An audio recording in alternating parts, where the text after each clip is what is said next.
All right. Happy Friday, everybody, and welcome back to another weekly update where hopefully I'm doing my job at keeping you 10 steps ahead of what's happening at the intersection of business, technology, and the human experience.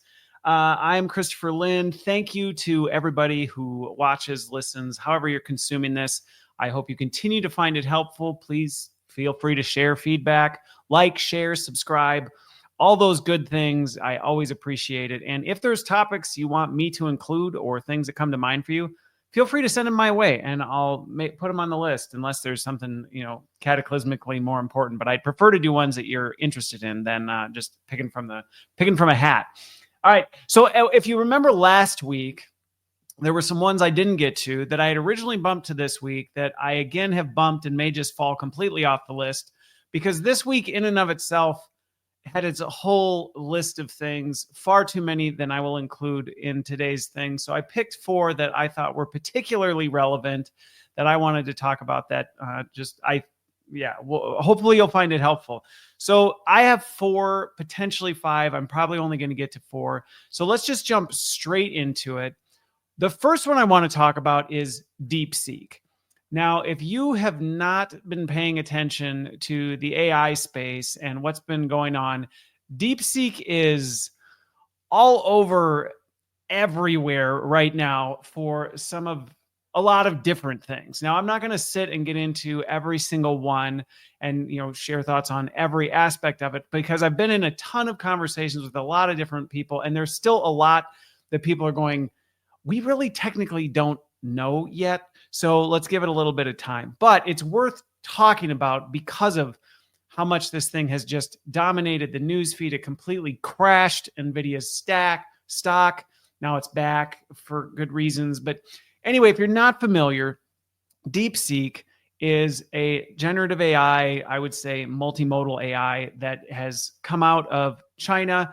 It's garnered a ton of attention because of how quickly it seems to be developed, how inexpensively it seems to have been developed, and how powerful and effective of a model it is, really challenging the notion and the status quo of what it takes to build some of this technology. Now, here's where I think we got to be really, really careful with it because I'm seeing it spark all sorts of stuff, and I'm going to talk specifically about a few of the big ones. The first one that I think this highlights is that it's fueling this whole rage and arms war between China and the US. And I don't really appreciate that. In many regards, I've heard from tech leaders and talked to tech leaders who they're very angry about, what China's done, and they're very skeptical, and they're throwing shade over here and throwing into question all this stuff. And in many ways, I feel like many people almost need a lesson in sportsmanship 101, where, yes, I get it. Some of these other companies may have paved the way for things, and now another person has come into the ballgame and in some ways have one-upped you. And that's not fun when somebody one-ups you, or maybe didn't go through the same path you did. And I see this in leaders all the time where they had to forge a path, so they kind of want the people behind them to have to forge the same path, and they get a little frustrated when the people behind them have an easier time. And it's like, well, that's kind of poor sportsmanship. So to the folks who are anti-DeepSeek because you go, well, they didn't go through all the effort, and really it's like, can't we just recognize it's a win? Because I was in a conversation with somebody the other day about how it's like a female tech guru who started this, young female tech entrepreneur who came up with this. Like, shouldn't we be celebrating that? And I see a lot of nationalist, honestly, sometimes racist behavior coming out, this kind of anti-China thing. And I don't like it when I see that because it's like, yes, okay, are there things we should discuss and be careful about? And I'll talk about some of those things related to it. Yes, but be careful that your discernment isn't actually thinly veiled racism for the Chinese. Like, they're people, they are intelligent, they're made in the image of God too. Like, this attitude of like China bad, America good. I don't like where it comes out in certain ways. And then it's kind of masked in this, oh, well, we're saying that in the name of national security. It's like, Are you really though? Or is this really just your own personal disdain for a certain group of people that is coming out in a different flavor? So I think we got to be really, really careful about that. And yes, I will talk about some of the risks and some of the things, because DeepSeek has dominated the market now. There is more downloaded now than even OpenAI and ChatGPT, which is causing all sorts of stir. But I think we got to be careful that some of these feelings we have that, well, it's China and they're bad, and so we shouldn't trust it. It's like, well, okay, hang on. Like, what's the real heart behind that? I've seen some arguments and heated debates about the costs, which is fair in that, there are certain headlines. And if you watch the headlines, you'll see things like they did everything OpenAI did for $6 million. So this completely blows the lid off the costs of AI development. Just so you know, that is not an accurate representation of how much it costs for DeepSeek to do the work it did. Not to mention, going back to what I originally said, if someone paves a road through the jungle, you don't get to go, well, I made it just as far in the jungle and I did it faster and for less money. Well, no kidding. Duh. Somebody else paved the way. And you see this coming up with OpenAI is now starting to accuse them of, well, you stole our IP or you borrowed from us. So, this isn't really yours type of a thing. So you got to be a little bit careful that you don't over credit what DeepSeek did and go, see, this is why things shouldn't cost any money, because they were able to do it. Now, the exciting part is I do think that this is going to drive some really healthy competition into the market that is going to bring down some of these astronomical prices. I think the other thing that is really encouraging about it is proving that it is possible to develop this stuff for significantly less money and without all the technology, the most advanced technology that's out there, which in some ways is what some Americans are extremely pissed off about. It's not fun when you've had all the advantages, all the money, all the, perks, and you do something great, and then someone comes along behind you and they don't have any of the things, or has significantly less of the things that you had, and pull the same thing off. So I get it, but I think we got to be really careful where this goes and what our attitudes and our hearts are about it, because this is starting to bring out some really, really unhealthy behavior that I think anybody who is following my stuff or just following the tech sphere or all this, you should need to check that in yourself, because like I said, I'm seeing a lot of really what I would say is not okay behavior, and it's being justified behind the name of, security or, American, pride in our country type of a thing. It's like, nah, that's not okay. So let's celebrate the victory. I think there's going to be some really good things that can come out of it for the technology sphere and where we're going. And I think it challenges some of the previous assumptions that, well, the only way you can do it is this. Obviously not. And I think that's good for a lot of reasons as we move forward with some of this. I think it also raises a little bit of concern, or it should for people, that it's like, oh, whoa, and granted, the narrative that they just came out of nowhere, a complete, out of thin air, they popped up, that's not an accurate representation either. But it does show how quickly and how powerfully organizations can come potentially disrupt. I mean, that's what's sending shockwaves right now, is the fact that DeepSeek comes out of nowhere and now bumps OpenAI down. And I think we're going to see a lot more of this kind of stuff as these open source models come out and people are able to kind of take it, do their own work on it, and all of a sudden come out with a better product and disrupt the big dogs. And whenever you do that, you make people mad. So you got to understand some of the dynamics that are going on here when you read a headline, because you'll read some certain things. You're like, what are people actually angry about? And what are they actually so upset about? And some of the stuff is like, well, boy, OpenAI is super mad about what DeepSeek did and is accusing it of, borrowing, stealing from them to train their AI. And they're claiming you stole our IP and all this stuff. It's like, OpenAI doesn't feel so good on the receiving end, right? Like, how about all these accusations of you scraping people's content without their consent, scraping all this stuff to train your AI, and you're going, hey, we didn't do anything. It's out there for anybody. But now another company does it with your stuff and you're not so happy about it. So shoes on the other foot. And this is the kind of stuff that we need to be prepared to see happen regularly, because this AI world is, I mean, if you think things are moving fast, they're only going to move faster and things are going to get disrupted left and right. But like I said, I'm encouraged because I think it challenges a lot of the assumptions people have held about where we're going. I'm excited because I've seen, some of the stories behind where this came from and all this other stuff. And I think that's pretty cool. I don't think we should just be throwing shade on somebody because of the country it came from. I don't think that's appropriate.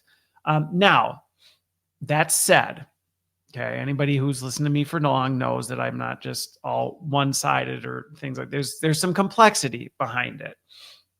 I think it's very interesting that as it's coming out of China, there are a lot of things we don't know about how it's, because it's a foreign company doing this. We don't necessarily know its data practices, what it's doing, what involvement does the Chinese government have with it, which would be a bit hypocritical for us to say, given the fact the American government is involved with our American tech. And can we say the same thing? So this is where I'm saying this not as China bad, saying that's a legitimate concern that I think we should be concerned across both fronts. But I think some of the videos that I saw recently are yet another reason why we have to be so careful as individuals when we look to AI for support, for help, for assistance, for whatever. Because there are some videos floating around on the web of, AI redacting certain things or only presenting certain things about Taiwan or the Chinese government, or if you're talking to it about certain things that we know are off limits in China. Of course, what do you think the model is going to do? You think it's going to talk about it openly? And so there's videos circulating of, oh, look at this. I ask it this question, it'll answer, and then it'll wipe the response back. And so it's easy to point the finger at that and go, see, that's what makes DeepSeek bad. I agree that there is risk to that. And I agree that there are legitimate concerns for why we should be careful to just dump OpenAI and have everyone go use DeepSeek instead. Okay. I understand the risks that people are flagging with this. At the same time, I would say those risks are things that every single person should be taking seriously as they think about the use of AI in general. Because just because a model was made in the US doesn't mean the same kinds of things can't happen or aren't happening or all this other stuff. So remember, you're an end user. You're not the one actually defining the governance and the barriers and the parameters for these models. So you don't really know that it's objective and truly bringing in everything that's out there. Somebody somewhere is filtering what you get. So I say that as a caution, not only with DeepSeek, because are there potentially some legitimate concerns about the American people all dumping OpenAI and going and using a free OpenAI or free OpenAI alternative, and now they're pouring all their content and all their stuff and all this other stuff into it? Yeah, I agree that we should be doing that carefully. And if you're somebody who just dumped OpenAI and said, sweet, I'm going to go over to DeepSeek and use all my stuff, think carefully, just like you should be thinking carefully with OpenAI. I think that's my only caution, is the sword cuts both ways. And so as we jump into this, we need to be doing that with any of the technology that's coming out. It doesn't matter if it's coming from China. It doesn't matter if it's coming from the US. It doesn't matter where it's coming from. So more is going to come out on this. It's going to be really interesting to see how this establishes where things go. Interestingly, today, Alibaba has already come out, another Chinese company, with an AI model that they say beats DeepSeek. And I think largely we're going to see more of these models, whether it's China or other countries, that come to the surface, because what DeepSeek did is it really disrupted OpenAI. Now, again, we could sit and speculate on the motives and what's really behind it and all this other stuff. I don't think that's helpful. But I think what we're going to see is we're going to start seeing these big competitive models really start to throw competition into the market. And we as consumers need to be mindful and thoughtful about what we're putting out there, how we're using them, how integrated are we doing it. We don't always think, well, the data's on my computer, so it's mine. It's like not necessarily. And that's not just DeepSeek. That's any of the models, just for the record. So let's see what happens. I'm curious to see how OpenAI goes about trying to go after DeepSeek legally for supposedly, stealing their IP and their work to create their models. It will probably set some legal precedents, might start to help some of these things. Again, it's going to be interesting to see how they walk that line, because in some ways they're being very hypocritical in what they're doing. So anyway, that's where things are. I have played around with DeepSeek. It's an impressive model. I'm impressed with its performance. Its pricing is pretty incredible. I can see why a lot of people are going, so maybe we should just throw all our eggs in that basket. If that's where you're going, I would caution you there, and not because, it's from China. I would just say, like, hey, we don't know enough about this yet. It's still relatively new. And I think there's some work that needs to be done to understand it, as there is with some of these other companies that anybody who's looking to integrate AI into their personal life or into their business should be asking. Okay. Here's one I came across yesterday that I thought was interesting.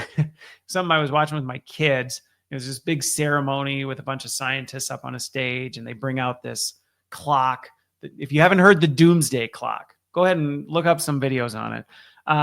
There's this Doomsday clock, and we watched this video, and then I ended up going and doing some research. But to give you a little bit of insight into what the Doomsday clock is, you can probably guess where I'm going with this. So the Doomsday clock was established back in like the 1940s, I think. And it was right around the time when the whole nuclear, after the bombs were dropped. And you can correct me if I'm not exactly 100% accurate on all my details. I'm not a detail-oriented person. So if I don't criticize me if I get like a date wrong or something.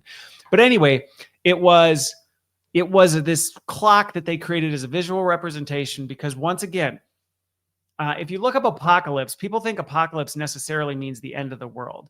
It doesn't necessarily mean that. It means like this massive event that creates like a great awakening for people to kind of go, whoa, we need to open our eyes and pay attention here. And the whole Hiroshima Nagasaki thing did that. And so they established this doomsday clock of saying, hey, whoa, we just woke up to the reality. We could end the world as we know it if we're not careful here. So we should be tracking some of this stuff and tracking to see how close are we to actually destroying ourselves. And so they established it. I do have a couple notes here. Back in 1947, there it is. And at the time, the clock was 17. No, I don't remember what it was. But the furthest away we've ever been, that's my note. The furthest away we've ever been was in 1991, which was 17 minutes from Doomsday. Okay, this whole thing, honestly, it's a little confusing because you're like, so how much goes into a minute? And what's a minute? What determines a minute and not a minute and all this other stuff? But back in 91 was the furthest we ever were from Doomsday, according to this Doomsday clock. And so for 77 years, they've been tracking this thing. And essentially it's an estimate of how close we are to the end of the world. Well, we have updated the clock, which we haven't updated in, I think they said like 3 years or something like that. We haven't really updated it. We moved it up 1 second to 89 seconds before midnight. So we're less than a minute and a half from Doomsday. The closest humanity has ever been to self-annihilation.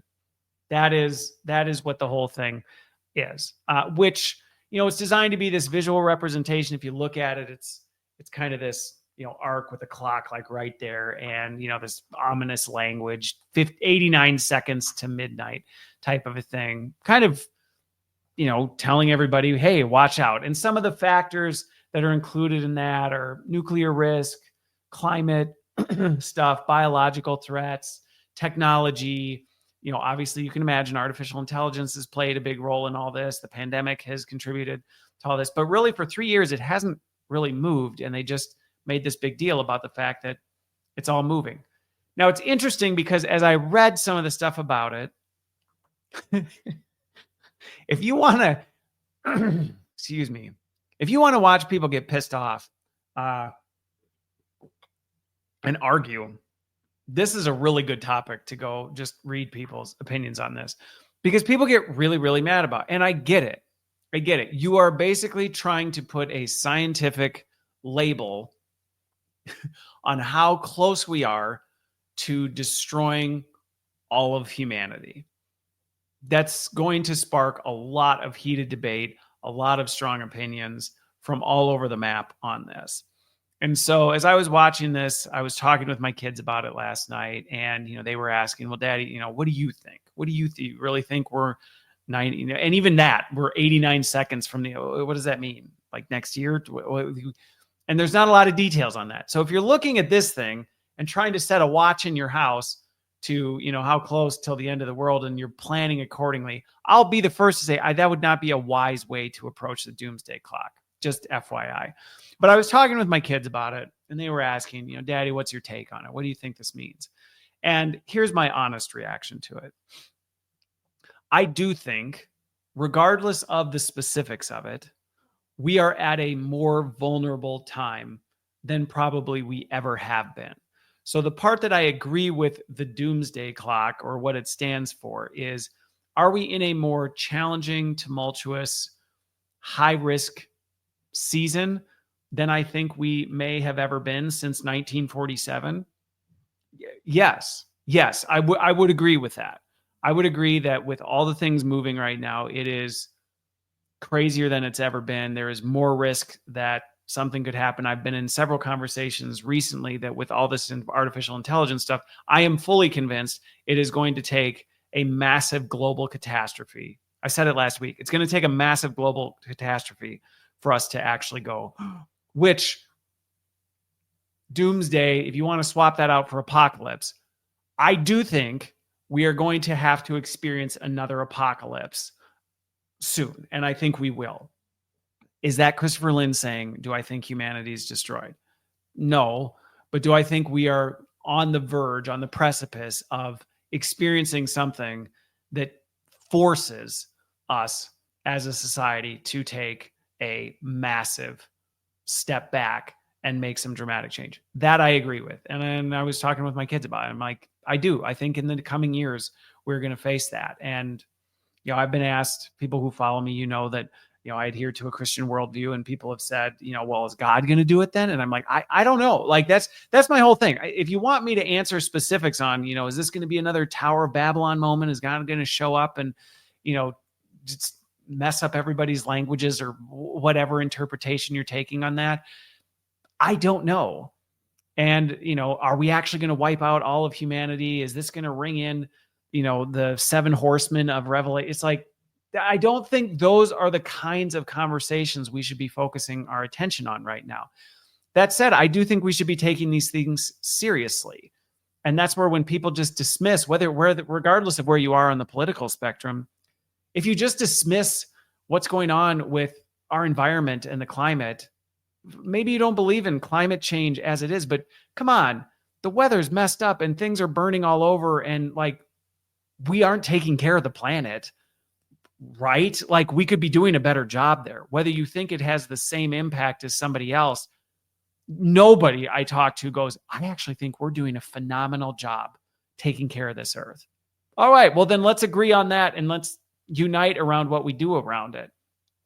Artificial intelligence. I keep saying, why are we so paranoid to put some sort of regulatory policy in place? And it's because of the arms war. People are like, no, if we do it, China won't.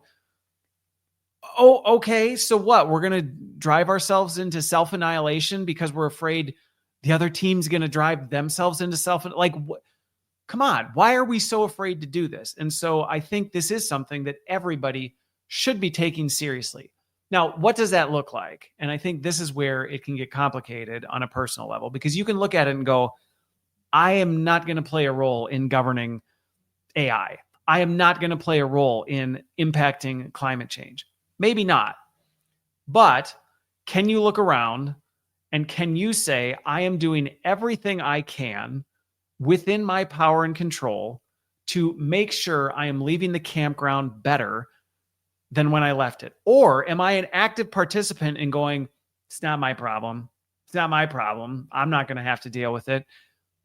That every single one of us can do. Every single person can take a look in the mirror and go, let me look at how I'm behaving, my spending habits, my consumption habits, my attitude towards others, my attitude towards like whatever it is, towards technology, towards all these things.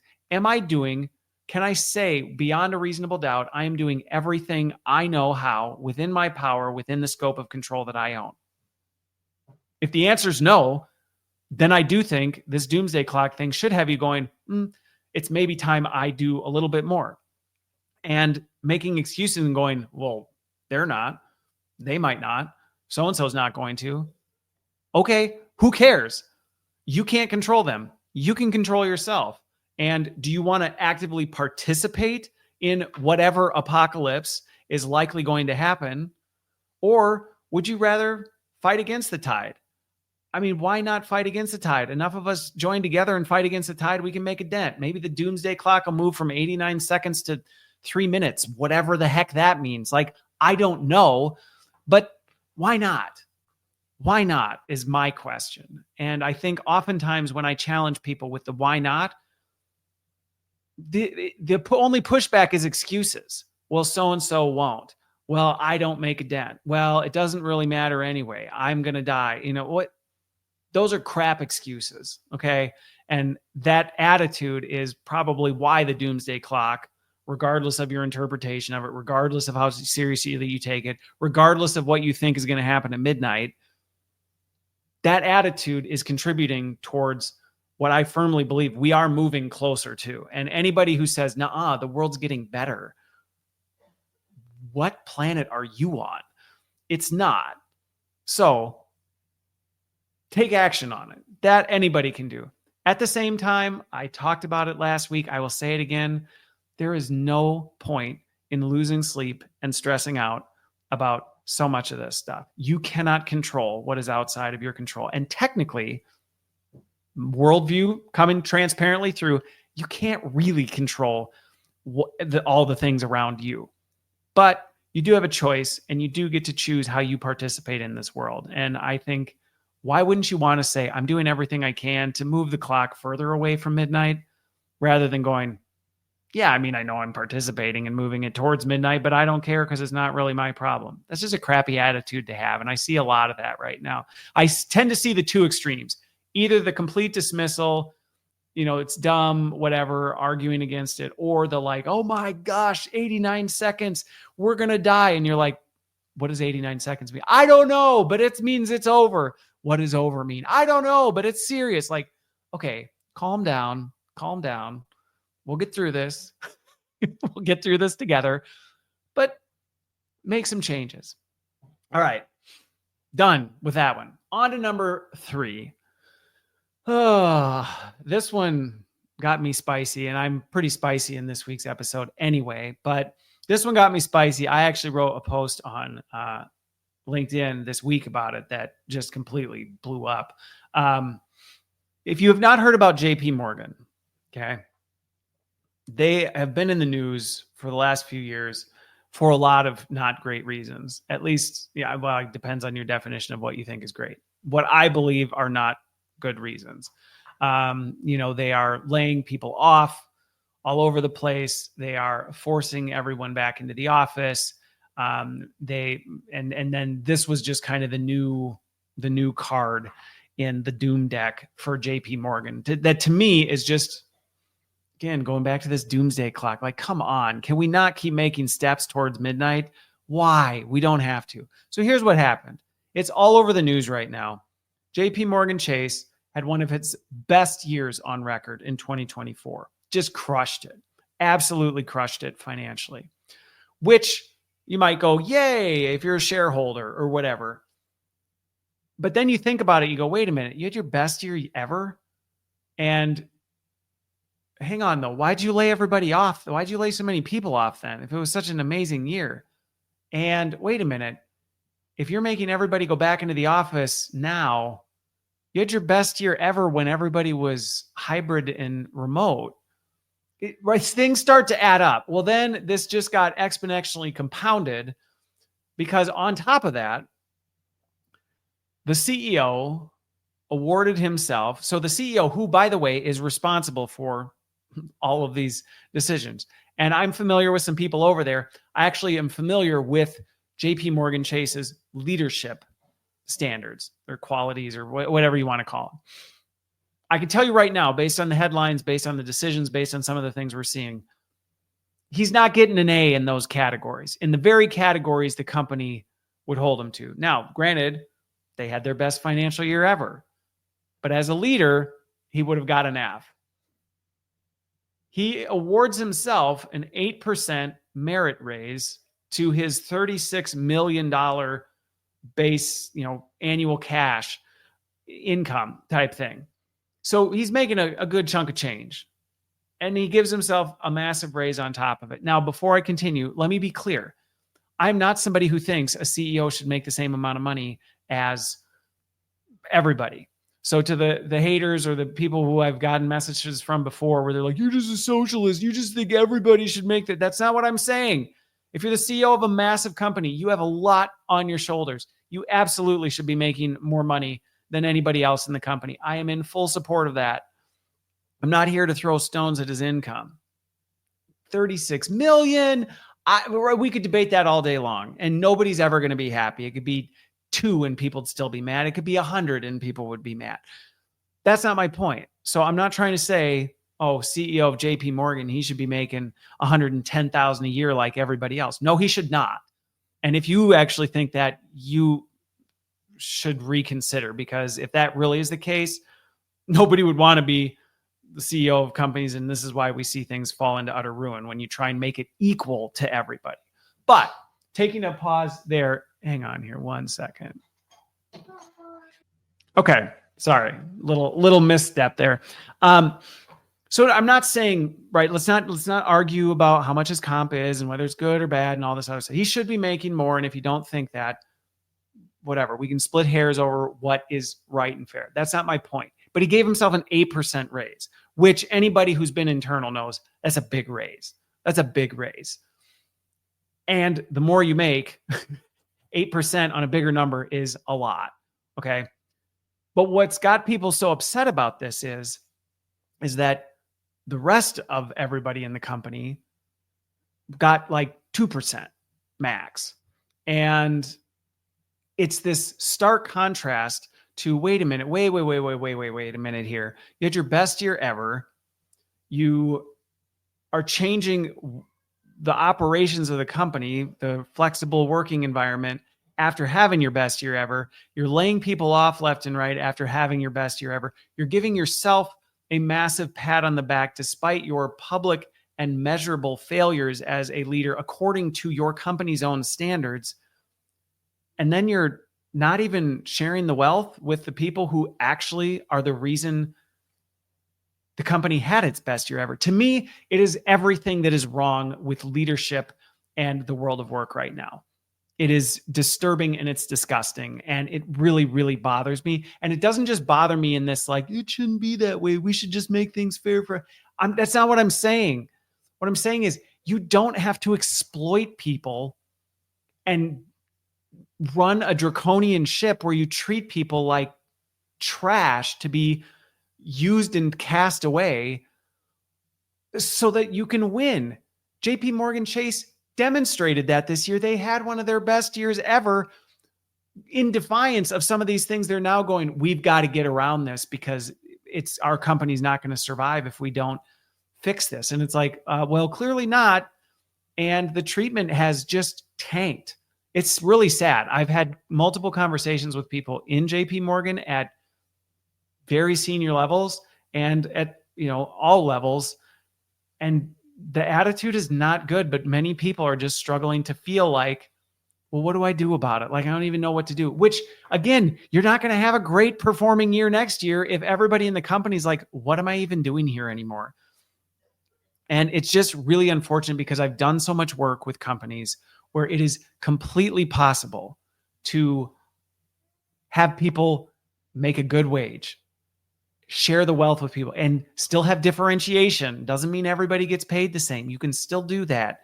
You still can prioritize the needs of your customers. You still can achieve your business outcomes, and you can take care of your people. And if anything, consistently, I've seen when you put your emphasis there, the tide rises across the board. I can only imagine what JP Morgan Chase's wins might have looked like had they actually leaned into this, because they've been battling this culture stuff for a while. And once again, going back to my previous point, TikTok, the doomsday clock is ticking. And this is just another one of those examples where we go, really? Really? Did you have to take more seconds off the clock? Because this is the kind of stuff. And now the other challenge is, and this is something that is widely known within the organization, I think externally too, they're already talking about more layoffs. They're already talking about, replacing people with AI and all this other stuff. So it is. And then I had this just heartbreaking story from somebody where their leaders like trying to gaslight them into going, yeah, but you got nowhere else to go. I mean, you should just be thankful to be here. I'm like, you're going to gaslight people. You're going to treat people like this, then gaslight them into believing they should be thankful for this. And then you're going to expect that they perform well. Like, what on earth are you trying to do? And you don't have to do this. So I get really feisty about this one because I'm seeing how it affects people. And I've seen that it doesn't have to be this way. So if you are a business leader, I get sometimes you're in the machine and you only have so much control of it. But if you have any sort of influence or power, say something. Push back on this garbage. Don't just sit by and watch it happen. Well, there's really nothing we can do. If you're not happy, just go to another company then. You are part of the problem if you behave that way. If you are in the C-suite and you're just letting this go and you're part of making these decisions, which you are. Okay, I know the CEO is taking heat right now, but every one of those C-suite members was in those meetings, making those decisions, signing off on this stuff. You are just as culpable as the CEO himself. So let's let this be a call out again, because I don't know how long people will take it. And more I am seeing people push to their own doomsday clock where they just go, I've had it and I'm done. And it doesn't have to be that way. There's a world where JP Morgan could make more money than anybody knows what to do with. And people love working there and they're well taken care of. And they feel like I would never leave this place, even if somebody called and offered me my dream job. So that one's to me just a heartbreaker. And especially because we don't need to be there. All right. So the last one is again, another one of these like, so I don't like getting into politics. I really don't, but I feel like I get dragged into it because it intersects with the things I talk about. So the US federal government, I think I mentioned it briefly last week. Now I have more details on it. And of course, my face is redder than it usually is. And my blood has reached temperatures that are probably unhealthy at certain moments, because I mentioned it last week. There was a mandate that all federal employees need to return back to an office. And wouldn't you know, there's not enough offices for it. There's at least a little more transparency that it's an effort to downsize and reduce the workforce and all this other stuff, which it normally is. Normally companies are doing this. To me, it's a lazy, cowardly way to reduce your workforce. But that's, what it is. But now it's coming out that they're going to now make an offer. And to the people who are like, yeah, good, that's what you get. Our federal workers, they should be in the office. They're public servants. They don't get to work from home. Man, go check your attitude at the door. That kind of attitude just drives me bonkers. But I mean, if you have that attitude, here's the thing. While you're sitting here cheering about that, going, good, force them all back, guess what this kind of behavior drives is now, as part of this, because it is very difficult legally, just so you know, to just say, I'm going to force you to do this because you have now changed their job. I'm going to force you to do this. And if you don't like it, just quit. It's very difficult to do that. And so to make it less legally tumultuous, the federal government has said, fine, we will make a deal with you. If you want, I'll tell you, somebody's name is written all over this. I'm not going to hint at who this sounds like, but let's see if this sounds familiar to a certain CEO who did this with his company after acquiring it not that long ago. But there is a deadline that by the end of, it's like February 10th or something like that, you get to make a decision.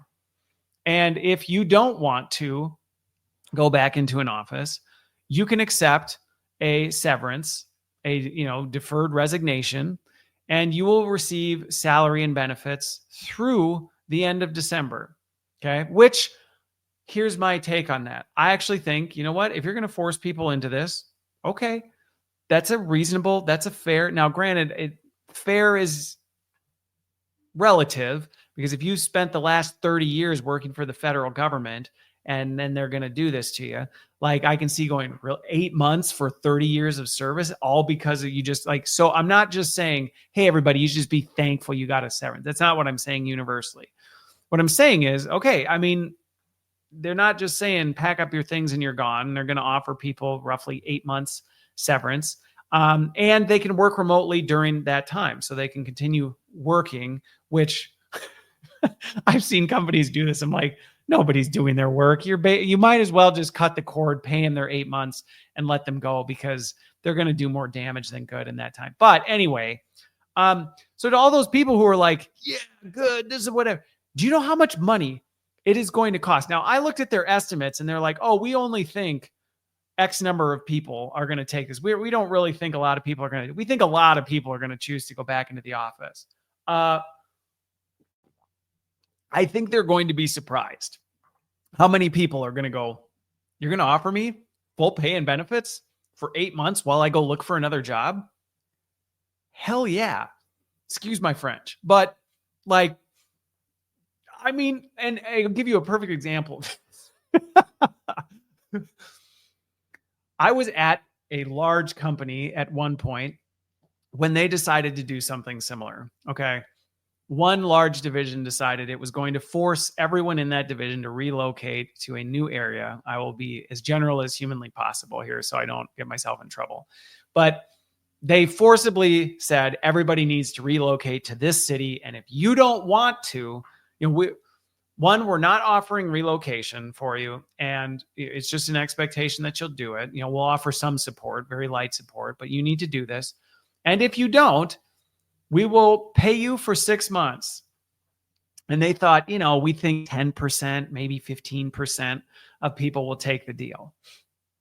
95% of people took the deal. Now, do I think 95% of the 2 million federal workers are going to take the deal? Probably not. Do I think it's going to be a lot more than 2%? Oh, my prediction is it's going to be much higher than they are anticipating, because they're operating out of this idea that people just love their jobs so much that they are going to gladly disrupt their entire lives to go back into an office for no reason other than some bozo who didn't take the time to look at the job, the roles, the people, anything, just made a swath decision to do this. That 8-month offer is a pretty sweet deal right there for a lot of folks. And the sad part is I feel for the folks where that isn't. But to the folks who are like cheering this on, yeah, good, get rid of all those people. That's your tax dollars now. Those are your tax dollars that are going to be spent to pay who knows how many people for 8 months, full pay, full benefits, to go look for another job. And you can go, well, they're going to be working during that month. Yeah, okay, I bet they will. That's your tax dollars going to that. And if you ask the question, why? Why did we make them do that? Why are we spending this money? So that they can be in a building. Really? And by the way, there's been other conversations about how they might need to build more buildings to house the people that now have to come into the office, being paid for by your tax dollars, FYI. So to the folks who are waving the flag of like, good, force people into an office, that's where they belong, yada, yada, yada, even though they can perfectly perform their job without being there, you're the one paying for it, just so you know. And I think this is going to be interesting to watch. It saddens me because, I mean, if the president of the United States and all that says this is what we're doing, it sets a precedent and we're going to watch all this stuff happen.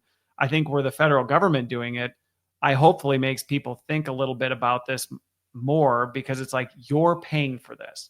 The millions, 10 millions, hundreds of millions, possibly billions of dollars that are going to go to funding all of this, funding all the new buildings, funding all the heating, air conditioning, real estate, tax, like all the stuff that goes along, the cafeterias, like all the stuff that goes along with all this stuff where people were just fine not having all that.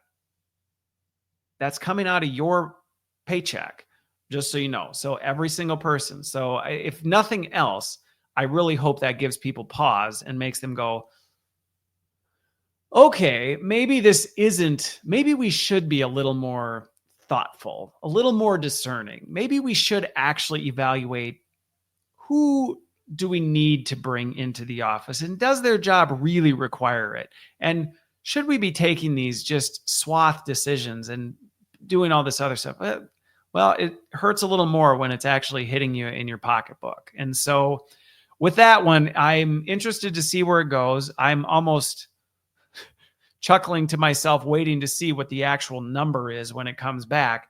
And I'll be interested to see, based on that number, what the response is, because said unnamed big company that I worked with that learned the hard way on this, their ego got the best of them, and they refused to back down from this, and they held tightly to this. No, we said you have to move. We can't just admit we made a mistake.